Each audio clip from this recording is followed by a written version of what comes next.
Kano ke katundu kaffe akobadde okimanyi mu malindirire. Embaga yo Elizabeth Mary Alexandra Owookubiri ekyayogerwako mu byafaayo era nga yawandiikibwa ne mu bitabo. Nti Namungi w'omuntu yeetaba ku mbaga eno wadde nga Bungereza yali yakava mu ntalo. Baafuna ebirabo bingi ddala ebitafunibwangako ku mbaga yonna. Nga bamaze okufumbiriganwa mu 1947 batandika okubeera bombi kubanga baali bafuuse omuntu omu. Basooka ne babeera Windows Ham okutuuka mu 1949 ate oluvannyuma ne badda mu kibuga London nga mu biseera bino Omulangira Philip yali ofiisa mulamba mu magye agaali gakuuma olubiri.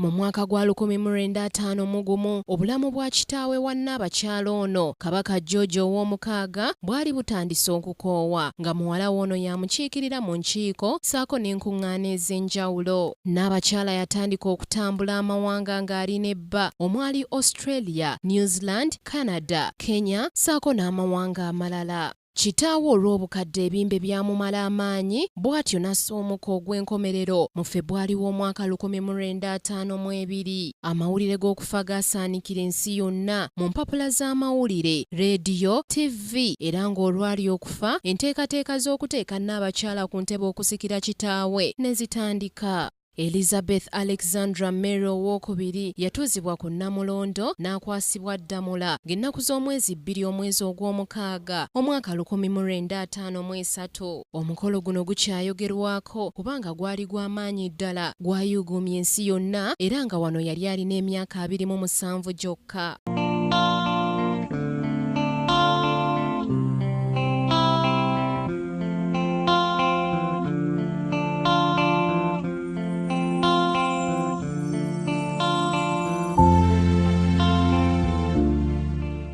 Kino kitegeeza nti ku Namulondo yakamalako emyaka 63 nga kino kimufuula okubeera Nnaabakyala akyasinze okulwa ku ntebe ng'oggyeko Elizabeth eyasooka ne Nnaabakyala Victoria.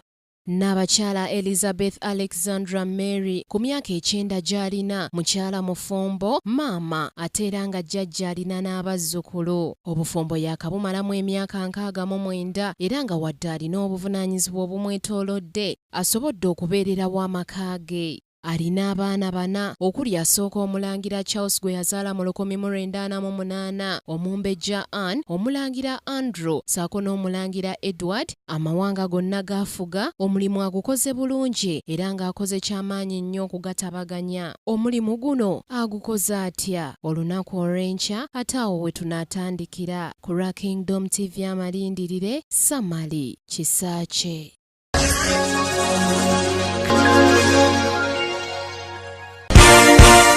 This is Kingdom TV.